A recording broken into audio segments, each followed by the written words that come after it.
안녕하세요. 저는 결혼한 지 3년 차, 아직 아이 없이 남편과 신혼처럼 사는 30대 주부입니다. 다정하고 살가운 남편 덕에 슈월드 스트레스 없이 생활하고 있어요. 하지만 이렇게 마음 편히 살게 된 건 사실 얼마 되지 않은 일이랍니다.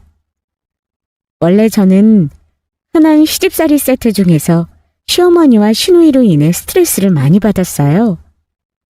결혼 전부터도 저를 그다지 좋아하지 않았고 결혼하고 나서는 뭐 굳이 말할 필요 있나요? 남들이 당한 시어머니 짓, 어지간한 갑질은 다 겪어봤다 해도 과언이 아니니까요. 그러다가 절연을 결심한 계기가 생긴 건 작년의 일입니다. 저는 슈월드가 아무리 싫을지언정 그래도 남편과 피를 나는 가족들이니 할 도리는 해야 한다고 생각했어요. 하지만 지금은 생각을 완전히 바꿨습니다. 내가 노력해도 나를 이유 없이 미워하거나 부당하게 대하는 사람들과는 설령 가족이라는 이름으로 묶였다 해도 안 보고 사는 것이 정답인 것 같아요. 오늘 아마 많은 분들이 제 사연을 공감하며 들어주실 것 같네요. 저는 작은 보습학원을 운영하는 자영업자이고 남편은 평범한 샐러리맨입니다. 남편과는 어린 나이에 만나 3년 만에 결혼 결심했고요. 27 어리다면 어린 나이에 결혼했고 남편과는 6살 차이가 납니다. 사실 친정 부모님은 남편이 마음에 안 들어서라기보다는 제가 나이가 아깝다고 결혼을 반대하셨어요. 지금 생각하면 저도 참 뭐가 그리 결혼이 급하다고 서둘렀는지 모르겠습니다. 특히 우리 친정엄마도 일찍 결혼을 하신 편이라 더 걱정이 많으셨어요. 예비 사이를 마음에 들어 하시긴 했는데 결혼하면 제가 포기하고 살 것들이 눈에 보인다고 결혼을 미루라고 하셨습니다. 너는 결혼이 무슨 애들 소꿉장난인 줄 알아? 둘이서만 알콩달콩 사는 게 결혼 같지? 절대 아니야. 게다가 부모 도움 없이 결혼해야 한다며. 너 그게 말이 쉽지 겪어봐라. 이래저래 서운하고 속상한 일로 남는 거야. 그래서 결혼은 비슷한 형편 집안끼리 만나서 하는 게 좋다는 말도 있는 거야. 엄마, 지금이 무슨 조선시대야? 우리 엄마가 왜 이리 고리타분한 소리를 하실까? 언제는 우리 오빠 마음에 든다며. 나한테 무슨 일이 있어도 잘할 사람이잖아. 그리고 요즘 부모님 도움 받아가며 결혼하는 사람들이 뭐 얼마나 많다고. 다들 자기 힘으로 하지. 엄마, 나 웬만한 월급쟁이보다 돈 더 잘 벌어. 오빠도 직장 좋은데 뭐가 걱정이야? 아이고, 모르는 소리. 너는 그런 상황이 아니니 말을 쉽게 하는 거야. 막말로 너도 도움 주는 엄마 아빠 없다고 해봐. 이렇게 결혼하자는 말 할 수나 있을 것 같아? 엄마는 너 지금 결혼하는 거 너무 이르다고 생각해. 너 학원 자리도 잡고 돈 더 모아서 30 넘어가도 하나도 늦지 않아. 엄마는 결혼을 말리셨지만 저는 그냥 다정하고 성실한 이 사람과 빨리 가정을 꾸리고 싶었어요. 맞습니다. 저는 결혼에 대해 로망이 있었어요. 현실적인 문제들은 생각지 못했고 어린 나이였기에 사랑만 보고 결혼을 할 수 있었던 거죠. 암튼 시댁 입장에서는 저를 마다할 이유가 없었습니다. 남편이 이미 33의 나이에다가 사실 저에 비하면 여러 가지로 미흡한 부분이 많았거든요. 일단 경제적인 면에서 양가가 차이가 좀 나는 편이었고요. 그런데 시어머니는 결혼 전부터 대단한 착각을 하나 하고 계셨던 것 같아요. 자기 아들이 잘나서 어리고 예쁜 데다 집안도 나무랄 데 없는 제가 결혼하려고 안달이 난 줄 아셨나 봅니다. 물론 남편이 우리 친정에 비해 집안 경제력이 기울긴 하지만 개인적으로 잘난 건 맞아요. 저보다 학벌도 좋고요. 회사도 자랑 같아 뭐 한데 다들 부러워하는 곳에 다니고요. 그러니 아들 부심 있을 만하죠.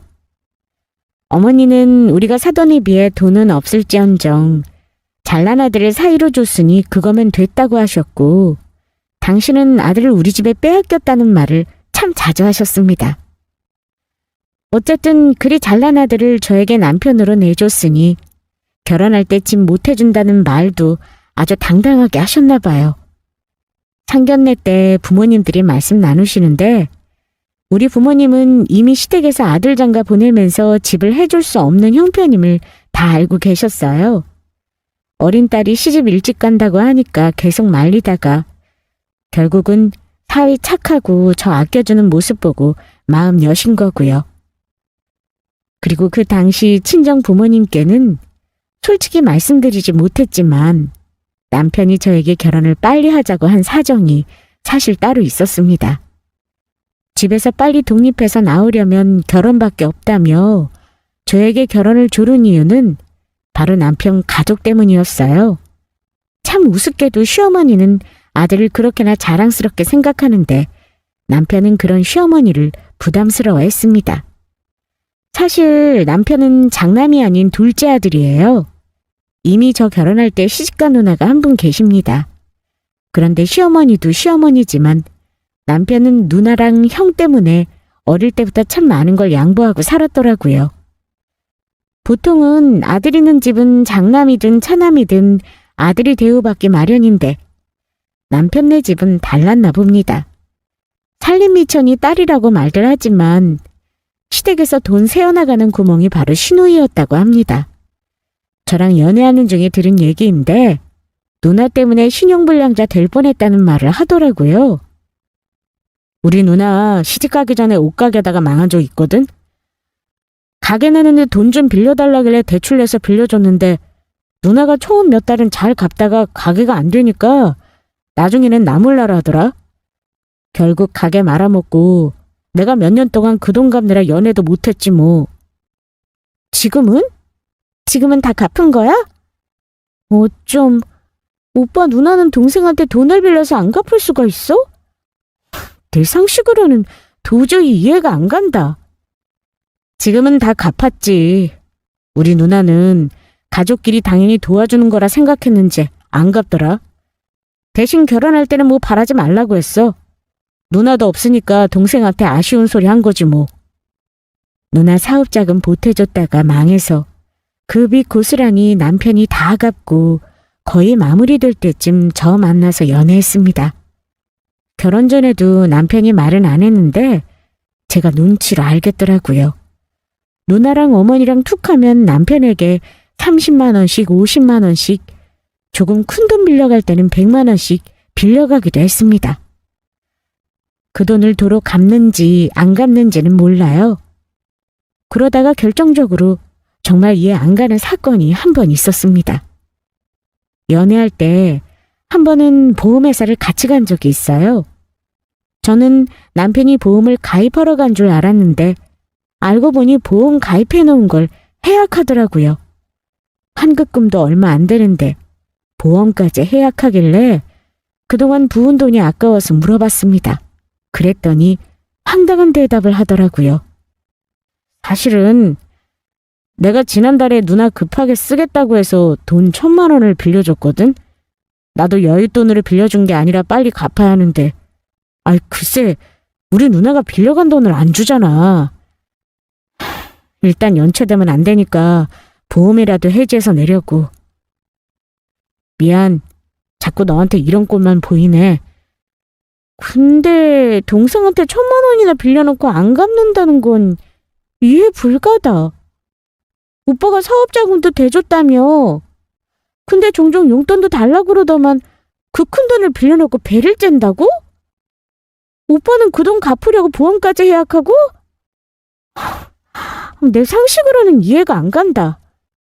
참 희한한 누나라고 생각했습니다. 하지만 어쨌든 결혼 전 일이니 제가 관여할 일은 아니고 그 사람 가족 간 문제라 여겼죠. 이런 전적이 있어서 사실 저는 신우이를 만나기 전부터 그다지 좋은 감정은 아니었어요. 남편도 사람인데 아무리 자기 누나라 해도 돈 문제로 속썩이는 일이 좋았겠습니까? 당연히 짜증나죠. 그런데 어머니도 문제가 뭐냐면 가정 형편이 넉넉지 않은 데다 그 집에서 남편이 가장 잘된 케이스이다 보니 자꾸 남편이 퍼주는 걸 당연하게 생각했다는 겁니다. 남편은 누나가 돈 얘기할 때마다 스트레스를 많이 받았어요. 안 해주겠다고 하면 어머니까지 남편을 들볶으니 어쩔 수 없이 해주고 또 해주는 걸 반복하길래 제가 나중에 빌려준 돈 당장 안 갚더라도 차용증이라고 쓰라고 했어요. 누나는 차용증을 우습게 생각한 듯 합니다. 일단 돈을 빌리는 것이 우선이니 차용증을 써주고 빌려가더라고요. 그렇게 남편이 결혼 전에 시누이에게 건넨 돈만 어림잡아 몇 천만 원인 걸로 압니다. 암튼 시누이 때문에 남편이 속 썩은 전적이 좀 있어서 제가 걱정을 좀 했어요. 앞으로 결혼해서도 그러면 곤란하다고요. 그럴 때마다 남편은 자기도 뼈저리게 느꼈다며 젊었을 때 누나가 돈 문제로 힘들게 하는 바람에 고생하면서 자기는 몸소 체험했다고 하더라고요. 앞으로는 그 누가 뭐라 그래도 가족들과 절대 돈 거래는 안 한다고 저와 단단히 약속했습니다. 그리고 자기가 결혼해서 빨리 가정을 꾸려야 함부로 돈 얘기 안 할 것 같다는 말도 했습니다. 그래서 결혼을 빨리 하자고 한 이유도 분명히 있어요. 어쨌든 결혼말 나온 이후에는 시누이와 다시는 제 허락 없이 금전거래하지 않겠다고 확답을 받았습니다. 남편은 결혼하면 경제권을 저에게 다 일임하겠다고까지 했어요. 안 그럼 누나가 자기한테 분명 돈 얘기를 할 게 분명하다면서요. 아들이 잘나 덕을 보려 하면서도 알고 보니 남편 대학 학자금도 전부 대출이더라고요. 그 사실 알고 충격을 떠나 남편이 안쓰러웠습니다. 시댁 식구들이 다 좀 힘들게 살아왔었고 남편은 항상 그걸 안타까워 하더라고요. 다행히 남편은 연봉이 좋은 직장이라 결혼해서 제가 돈 관리하면 금방 돈을 모을 것 같았습니다. 솔직히 결혼 전에 남자 쪽 이런 사정은 결혼 자체를 고민할 만한 일이기도 해요. 하지만 저는 이런 문제들 감안할 만큼 남편을 믿고 사랑했습니다. 그리고 결혼해서 남편은 저의 믿음을 배신하지 않았고요. 자기 가족에게 물은 면이 분명히 있었지만 저 아끼고 사랑하는 마음 확실하니 우리 친정 부모님도 사위를 믿고 결혼을 끝내 허락하신 거겠죠. 너무 감사하게도 저는 부모님이 여유가 있는 편입니다.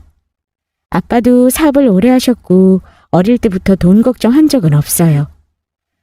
힘들게 사는 분들 많은데 이런 말씀 죄송하지만 사실 대학 졸업하고 학원 오픈할 때도 부모님 도움 많이 받았습니다. 그러니 결혼할 때 도와달라는 말은 죽어도 못하겠더라고요. 하지만 부모님은 20대 어린 딸이 시집가서 편하게 잘 살길 바라는 마음에 집을 해주겠다고 하셨습니다. 저는 마다하지 않고 부모님 도움 감사히 받았어요. 불효녀라고 욕하셔도 할 말이 없습니다만 엄마 아빠가 여유 있어서 저에게 도움을 주실 수 있는 것도 제 복이라고 생각합니다. 제가 도움 안 받겠다고 마다해도 어떻게 해서든 도움 주실 분들이기도 했고요. 시댁에서도 며느리가 집 마련해 결혼하겠다고 하니 당연히 좋아했고 상견례 때도 우리 친정 부모님들께 비굴할 정도로 감사하다고 말씀하셨습니다. 당연히 아들 장가 잘 보낸다는 말도 하셨고요. 상견례 때 만약 시댁에서 비상식적으로 행동했다면 우리 부모님도 저 과연 시집 보내셨을까요? 시댁에서는 아마 친정 잘 사는 며느리 놓치고 싶지 않았겠죠. 상견례 때 시어머니와 시누이 둘 다 저를 칭찬하면서 결혼해서 잘 지내고 싶다며 입에 발린 소리를 얼마나 했는지 몰라요. 우리 엄마는 딸 시집 보내는 입장이다 보니 시어머니와 시누이 말에 안심하셨을 거고요. 친정에서 얻어준 집은 그 당시 5억대에 마련한 30평대 신축 아파트였습니다. 대출을 조금 끼긴 했지만 시댁과 친정과 20분 이내 거리로 가까웠고 너무 운 좋게 입주하고 얼마 안 돼서 전철역 들어선다는 소문이 돌며 집값이 많이 올랐어요. 웃긴 건 결혼한 신우와 시어머니도 그리 멀지 않은 곳에 사는데 교통호재 하나로 집값 차이가 많이 났다는 겁니다. 이런 사실 때문에 결혼하고 나서 신우이는 은근히 저를 질투했습니다. 저는 이해가 안 가는 것이요. 자기 동생이 여자 잘 만나 장가 잘 갔으면 되게 고마울 것 같거든요. 그런데 신우이는 결혼하기 전은 물론 동생이 결혼한 후에도 계속 바라는 것만 많았습니다. 심지어 우리 신혼집 구경하러 와서는 하는 말들이 정말 좋겠다는 건지 질투가 난다는 건지 구분 안 갈 정도로 얄미운 소리를 얼마나 해대는지 몰라요. 살림 좋은 거 있으면 탐내고 가져가고 싶어 하기도 해서 제가 흔쾌히 선물로 준 것도 많습니다.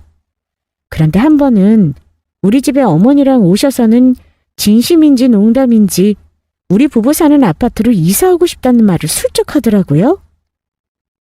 와, 내 동생 결혼하더니 신분 상승했네. 이 아파트 호재 있어서 많이 올랐다며? 올케는 좋겠다. 내 동생이 올케한테는 귀인인가 봐. 결혼하자마자 집값도 오르고 말이야. 부럽다. 나는 언제 이런 신축 아파트 30평대에 살아보나. 우리 집은 헐값에 내놔도 팔리지도 않는다더라. 좋겠다 정말. 형님도 지사 학교 들어가면 학원 보내기 편한 곳으로 이사하시면 되죠. 집은 그때쯤 되면 지금보다는 오르지 않겠어요? 글쎄, 집값 오른다는 기대는 역세권 아니면 안 하는 게 맞지. 그나저나 올케 아파트야말로 애들 키우고 너무 좋아 보인다. 학원도 가깝고 학교도 5분 거리니 말이야. 나도 우리 지수 입학하기 전에 여기로 이사 올까 봐. 네, 애들 키우긴 참 좋은 동네죠. 이사 오시면 아마 지수 학교 보내고 학원 보내기는 정말 편할 거예요. 말은 그리했지만 사실 저는 신우와 가까이 사는 것이 싫었습니다. 지금도 가까운 데 살면서 이런저런 요구 다 들어주고 사는데 같은 아파트 단지라니 생각만 해도 싫었어요. 이미 그때도 저는 신우의 요구로 조카 아이를 제 교습소에 공짜로 다니게 해주고 있던 상황이었고요. 신우이는 아들 하나 키우느라 정신없어서 남편 돈까지 빌려 말아먹은 사업은 다행히 더는 안 하고 전업주부로 지냈어요. 그런데 제가 수학 교습소를 운영하는 걸 안 순간부터 아들을 보내겠다는 말을 줄기차게 해왔습니다. 저는 취약전 아동은 받지 않는다고 계속 거절하다가 결혼하고 나서 결국 조카 아이를 교습소에 다니게 해줄 수밖에 없었어요. 다짜고짜 데리고 와서 맡겨버리는데 당할 재간이 없었어요. 물론 당연히 원비는 내지 않았습니다. 그러면서 요구사항은 어찌나 많은지 조카 아이를 1대1로 봐주길 원하고 학교 가기 전에 진도를 어디까지 빼달라고까지 하더라고요. 조카가 무슨 죄겠습니까만 너무 당연하게 자기 아이를 공짜로 맡기고 무리한 요구를 하니까 신우이가 너무 얄밉더라고요. 시어머니도 가족 모임만 하면 늘 하는 말이 가족끼리는 무조건 돕고 살아야 하는 거랍니다. 위아래 따지지 말고 잘 사는 쪽이 못 사는 쪽을 돌봐야 한대요. 저는 어머니 그 말이 더 듣기 싫었습니다. 저 들으라고 하는 말 같아서요. 결혼하고 나니까 왜 그리 바라는 것만 많으신지. 결혼해서 근 2년간 어버이날 생신 때마다 용돈 외에 드린 돈만 몇백만 원일 겁니다. 그리고 우리가 여유 있다고 생각하시는지 뭐 사달라는 말을 참 당당하게 하세요. 사달라는 것들이 사소한 물건이 아니라 매번 비싼 명품 지갑이나 신발, 옷, 뭐 그런 것들입니다. 귀하게 키운 신우이에게는 그런 요구 안 하시는 것 같은데 왜 유독 며느리와 아들에게는 쉽게 사달라는 말을 하셨던 걸까요? 저는 아무리 아들이 여유롭다 해도 100만 원 넘는 사치품을 사달라고 하는 게 부모의 입장에서 나올 수 있는 말인지 잘 모르겠더라고요. 당장 우리 친정 부모님만 해도 우리가 용돈 드리면 드린 것보다 배로 돌아오거든요. 사주고 말고를 떠나 저는 어머니 요구 자체가 기분이 나쁘더라고요. 시아버지 아직 경제활동 하셔서 돈이 없는 것도 아니고요. 결혼할 때 제가 집 해오고 결혼자금도 만만치 않게 썼다는 거 다 아시면서 말입니다. 저는 시댁에서 해주는 게 없으니 바라는 것도 없을 거라 생각했는데 그게 아니더라고요. 결혼 준비할 때는 서로 안 주고 안 받고 결혼이 얼마나 수월하게 했는지 몰라요. 근데 결혼해보니 해주는 거 없이 바라기만 하더라고요. 아무리 제가 선을 그어도 시어머니 신우이라는 존재는 과연 남다르더라고요. 신우이가 과연 결혼하고 나서 동생에게 돈 요구하던 습성 고쳤을까요? 안타깝지만 그러지 못했습니다. 저 몰래 몇십만 원씩 남편에게 달라고 한 거 몇 번 눈 감아준 적 있어요. 하지만 제 허용 범위를 벗어나는 돈을 요구한다면 그때는 앞뒤 안 가리고 말할 작정이었는데요. 아니라 다를까. 신우이가 본인 남편 사업자금 명목으로 남편에게 또 돈 얘기한 사실을 알게 되었습니다. 다행히 저 몰래 빌려주지는 않았더라고요. 왜냐면 경제권이 저에게 있으니 남편도 거절하면서 제 핑계를 댔을 겁니다. 황당한 건 신우이는 제가 중간에서 돈을 빌려주지 말라고 했다는 줄 알더라고요. 아주 저에게 난리를 쳤습니다. 옳게! 내가 우리 동생 돈 빌리는 거지 옳게 돈 빌리는 거야? 왜 동생이 옳게 때문에 안 된다 그러는 건데? 우리 그이가 안 갚겠대? 2달만 쓰고 주겠다는데 옳게가 왜 반대? 돈 관리 옳게가 한다면서. 긴 말 안 할 테니까 2천만 원 오늘 당장 보내줘. 너무 당당하게 돈을 빌려달라는 요구를 하더라고요. 그런데 돈 빌려가는 사람 태도가 글러먹은 거 아닌가요? 부탁을 해도 모자랄 판에 내놓으라는 듯 말하면 주고 싶다거든 마음 바뀌는 게 당연하죠. 형님, 우리한테 돈 맡겨놓으셨어요? 저희 은행 아니에요. 돈 빌리려면 은행 가서 말씀하셔야죠. 저희도 지금은 그런 큰돈 여유 없어요. 죄송하지만 이번에는 다른 데 알아보셔야겠어요. 어머니께 부탁하시던가요. 돈 문제는 칼같이 끊어내야 욕먹더라도 뒤탈이 없는 법이라 단호하게 거절했습니다. 우리 엄마한테 그런 돈이 있었으면 올케한테 말하겠어? 은행 가서 언제 대출을 알아보겠냐고. 빨리 필요하니까 도와달라고 한 건데 올케 정말 1억이야? 나를 왜 돈 떼먹는 사람 취급하는 건데? 사실 돈 떼먹는 사람 맞지 않나요? 결혼 전 일이라 제가 눈 감아줘서 그렇지 제가 챙겨놓은 남편 차용증 금액만 해도 얼만데요. 형님, 결혼 전에는 어떠셨는지 몰라도 이제는 우리 그이한테 돈 요구해봤자 소용없어요. 결혼 후부터 쭉 제가 돈 관리하고 있고 우리 부부 목표가 있어서요. 저 이 정도면 시집와서 며느리돌이 할 만큼 다 하고 있다고 생각해요. 동생이라고 해서 무조건 큰돈 도와줘야 한다는 식으로 가스라이팅 하지 말아주세요. 저 정말 진심으로 부탁드리는 거예요. 그래야 가족끼리 돈 때문에 의상에서 돌아서지 않는 거라고요. 신우이를 달래며 말했지만 신우이는 뜻대로 되지 않자 저에게 악다구니를 썼습니다. 자기가 동생 돈 빌리는 거지 내 돈 쓰는 거냐고 돈을 내놓으라길래 차용증 쓰고 공증받기 전에는 못 해준다 못 받고 끊어버렸네요. 그 후로 남편에게 듣자니까 급하게 어머니가 아는 지인 통해서 빌려 해결해줬다고 하더라고요. 이제껏 당연한 듯 동생에게 돈을 요구했지만 이제는 만만치 않다는 걸 그때부터 알았을 겁니다. 그 사건 이후로 저는 신우이와 대면대면한 사이가 되어버렸습니다. 신우이는 자기 동생 벌어오는 돈 다 채가서 가족들에게 베풀지 않는 막대먹은 올케 취급을 했고 시어머니 역시 제가 돈 관리한다는 걸 마뜩찮게 생각하시는 듯 했어요. 원래 시어머니가 오라가라 하는 말 잘 듣지 않는 저였지만 그때부터는 저도 딱 남편을 위해 할 도리 빼고는 안 했습니다. 솔직히 어느 여자가 이런 상황에서 시댁과 잘 지내고 싶겠어요? 남편은 제 눈치를 보면서도 노선 정리 확실히 하더라고요. 제 말만 무조건 듣겠다면서 결혼 전에 자기 누나와 엄마에게 휘둘리던 모습은 온데간데 없었죠. 그러니 저도 시댁에 가면 내 할 도리는 다 하고 할 말은 하고 살았던 것 같습니다. 더 큰 갈등만 생기지 않는다면 이렇게 관계를 유지하며 살겠다 싶었습니다. 하지만 기어이 가족관계를 파탄내는 일을 만들어내더라고요. 다름 아닌 신우이와 시모가 말입니다. 저는 아무리 주위에 시짜짓하는 시월드가 있다고 해도 저 같은 경우는 한 번도 보지 못했습니다.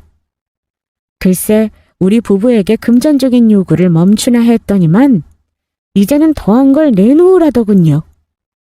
제가 운영하는 보습학원에 취학 전부터 다닌 조카 아이가 초등학교 입학한 지 얼마 안 된 시기였고 저도 학원에 새로 들어온 신입생들로 바쁜 나날을 보내고 있을 때였습니다.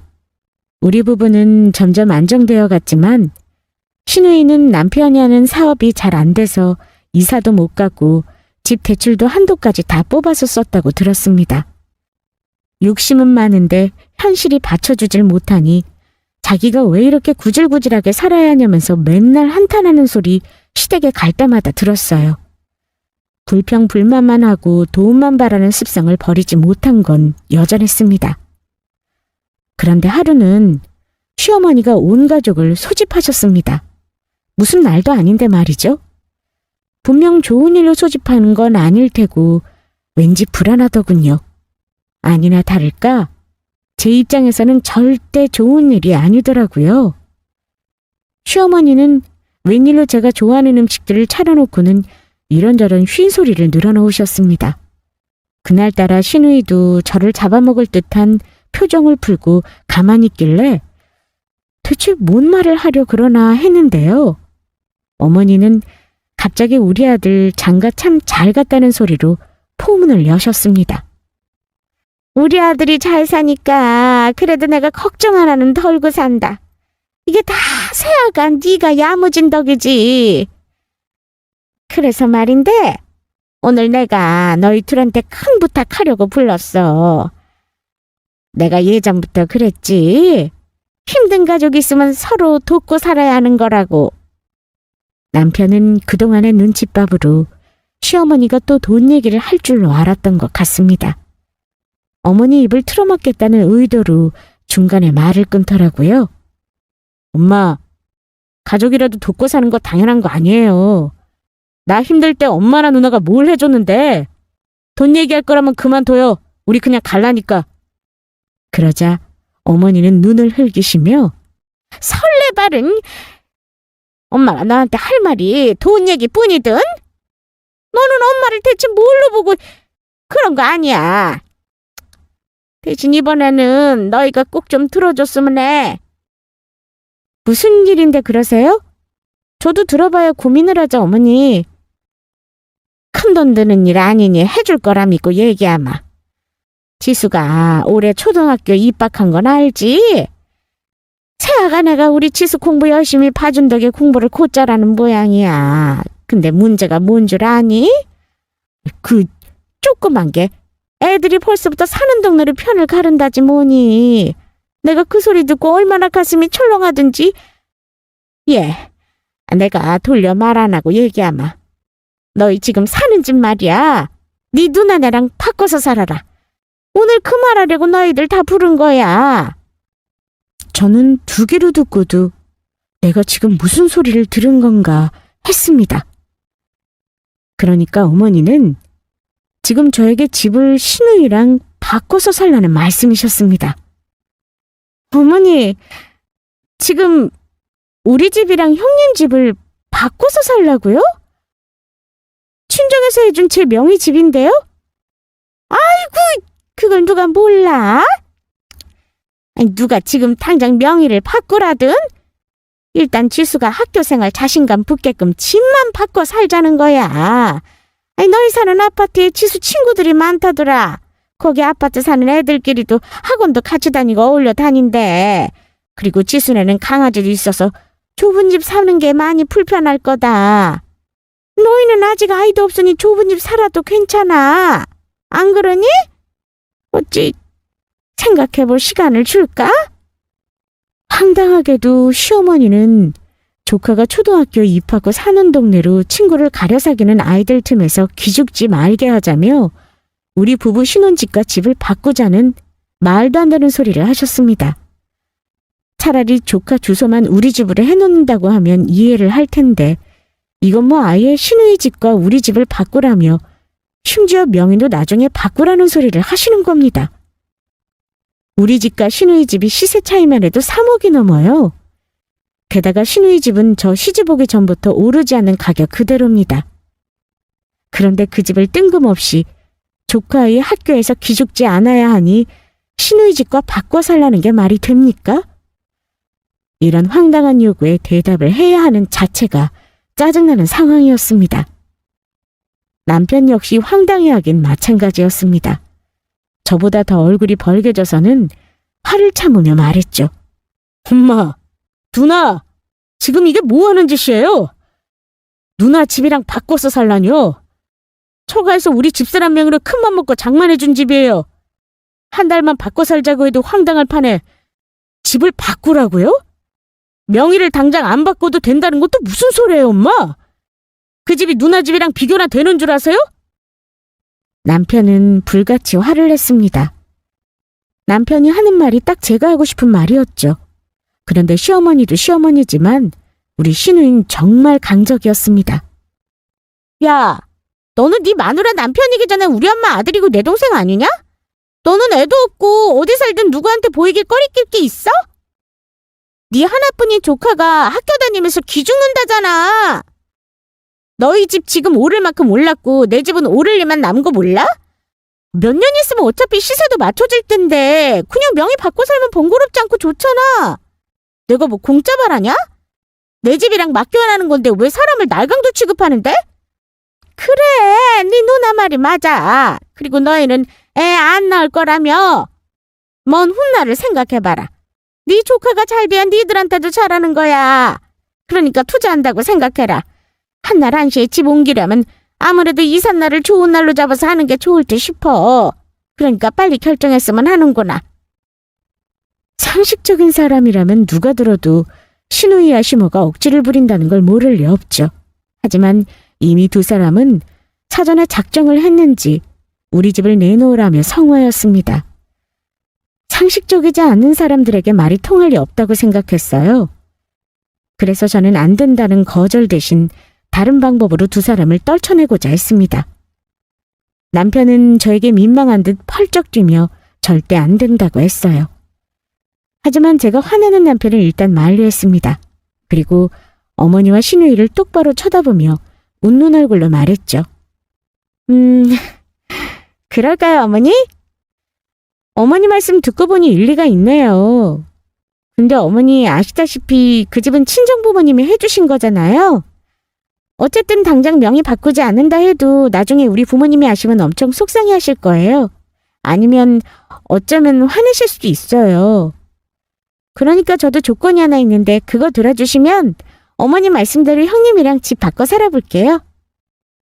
두 사람은 옳다쿠나 하는 얼굴이었습니다. 대번에 제가 던진 미끼를 물더니만 조건이 뭐냐고 당장이라도 들어줄 것처럼 말하는 겁니다. 그래! 오히려 아들놈보다 네가 말귀를 알아듣는구나. 그 조건이라는 게 뭐니? 내가 들어줄 수 있는 것만 다 들어줄 테니 말해봐. 그래, 옳게! 그래도 내 마음 이해해주는 건 옳게뿐이네. 내가 살면서 두고두고 갚을게. 조건이라는 게 뭐야? 우리 집 도배장판 다시 해주는 거? 두 사람은 눈을 반짝거리며 물었고 저는 생각한 조건을 두 사람에게 말했어요. 집은 집이랑 바꾸는 게 맞죠. 근데 두 분 아시잖아요. 지금 형님 집이랑 우리 집은 시세 차이가 상당하다는 걸요. 그래서 말인데 바꿔 사는 대신 어머니 집도 같이 얹어서 저한테 주시죠. 형님 집이랑 어머니 집 같이요. 그럼 생각해 볼게요. 이래야 계산이 맞죠. 어떻게 3억 비싼 내 집을 형님 집이랑 맞교환을 게다가 우리 집은 앞으로도 호주에 있으면 더 오를 집인데요. 그러자 저의 요구사항을 들은 시누이와 시모는 예상대로 눈이 커지며 대번에 싫은 기색을 내비쳤습니다. 특히 어머님이요. 어머님은 가진 재산이라곤 딸랑 그 집 하나뿐인데 제가 달라고 하니 말도 안 된다면 싫다고 하셨어요. 예! 나 참 기가 막혀서. 너 지금 시어머니 사는 집까지 같이 달라는 게 말이 된다고 생각하니? 두 집 합친 가격이 너희 집보다 1억은 더 비싸. 근데 이게 계산이 맞다고 생각해? 미래에 오를 걸 생각하라고? 네 집이 1억 더 오를 거랑 확신이 있어? 말도 안 되는 소리 하지 마, 얘! 왜 말이 안 돼요? 형님 집이랑 어머니 집은 시세가 어느 정도 정해져 있으니까 가격 변동 몇 년째 없는 게 사실인데요. 거기에 비해 우리 집은 계속 조금 오르고 있고요.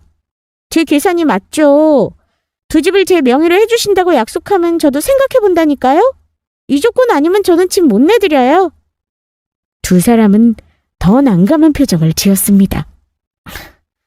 아니, 그럼 내 집을 내주고 나랑 네 아버지는 어디로 가란 말이니? 너희가 우리 딸 집에 가면 그 좁은 집에서 우리까지 살 수는 없는 노릇이잖아.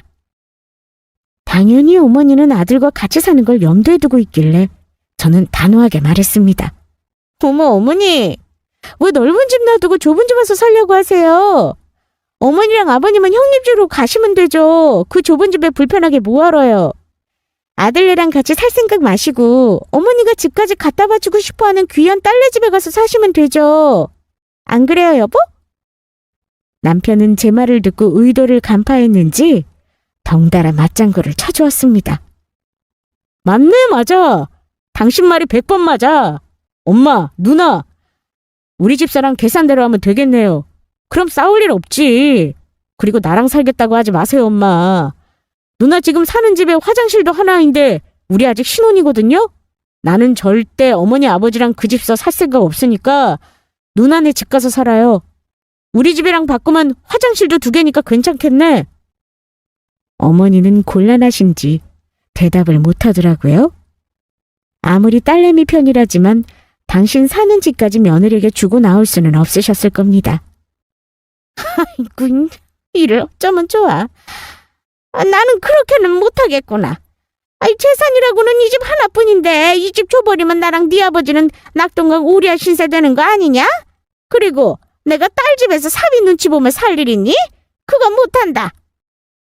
하지만 신우이는 참 못돼 처먹었더군요. 일이 뜻대로 흘러가지 않자 신우이는 본격적으로 언성을 높이기 시작했습니다.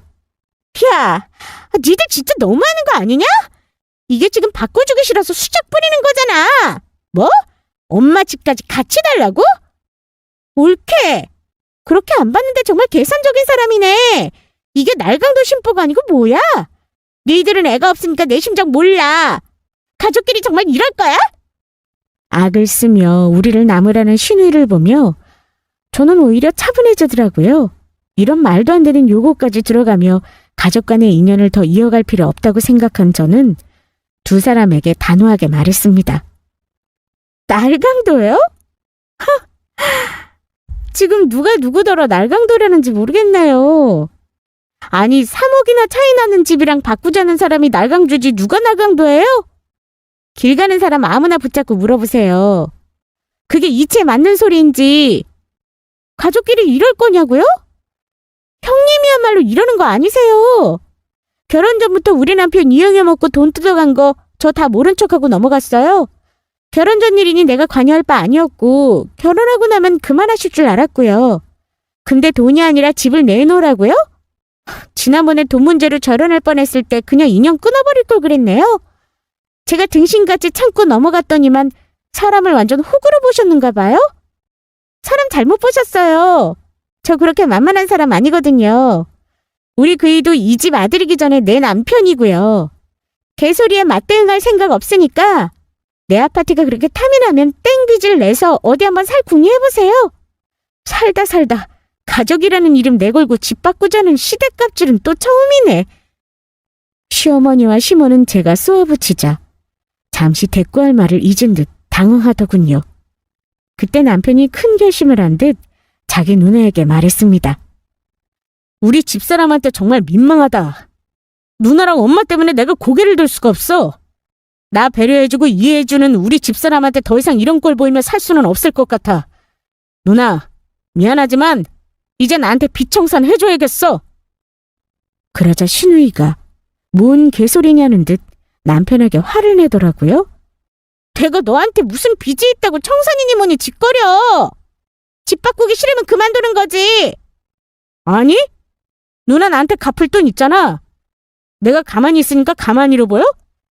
그동안 누나가 나한테 빌려간 돈, 그거 전부 갚아. 뭐? 돈? 그건 네가 나 힘들 때 도와준 돈이잖아. 몇 년 동안 가만히 있다가 왜 갑자기 돈을 내놓으라는 건데? 이 자식이 진짜 너는 나랑 엄마보다 네 마누라가 우선이냐? 나한테 돈 주고 네 마누라가 도로 다 받으래? 난 한 푼도 못 줘. 누나 말 잘했네. 나는 이제 내 가정이 중하고 내 집사람이 우선이야. 우리 집사람 말대로 차용증 받아놓길 잘했네. 그동안 누나한테 계좌이체 한 내역 다 뽑아서 소송 걸기 전에 나눠서라도 갚아. 내 마지막 할 말은 이것뿐이야. 다시는 우리더러 오라가라 연락하지 마. 여보, 뭐해? 우리 집 가자. 우리 누나랑 엄마가 당신한테 사과할 일은 없을 것 같으니까 내가 대신 사과할게.